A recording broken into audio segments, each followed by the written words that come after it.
রহমান রহিম।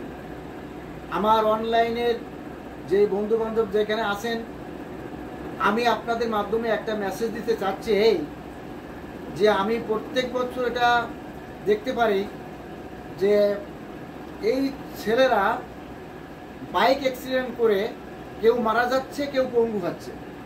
তো এটা প্রত্যেক বছর দেখি। এবারও আমি আজ জানতে পারলাম যে বিলবক্সের থেকে কালিয়ায় কলাবাড়ি এবং বিলবক্স দুইটা ছেলে অ্যাক্সিডেন্ট করেছে বান্দারচরে।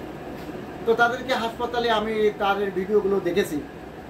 তো আমি গার্জিয়ান প্লাস এই ছেলেদেরকে বলবো যে একটু সাবধানের মানে একটা কথা আছে, তো একটু সাবধান থাকলে আপনাদের সমস্যাটা কি। গার্জিয়ানরা কেন সচেতন হন না বা এই ছেলেদেরকে বোঝান না। আর ছেলেদেরকে বলবো তোমরা কেন জীবনের ঝুঁকি নিতে যাবা, তা তোমরা একটু সাবধান হয়ে যদি গাড়িটা চালাও তাহলে তোমাদের জীবনের ক্ষতি কমবে, তোমাদের সামাজিক একটা ইয়েটা ঠিক হবে। এগুলো কেন তোমরা একটু সচেতন হও না। তা আমি বিশেষ এই ভিডিওর মাধ্যমে মেসেজ দিতে চাই যে আমরা যারা গাড়ি চালাবো, আমাদের সন্তানরা তারা যেন গাড়িটা দেখে শুনে চালায়।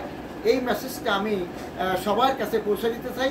আশা করি আপনারা সকলে ভালো থাকুন এবং এই খবরটা আপনি অন্তত প্রত্যেকের কাছে পৌঁছা যায় এটা একটু ব্যবস্থা করবেন, শেয়ার করে দেবেন।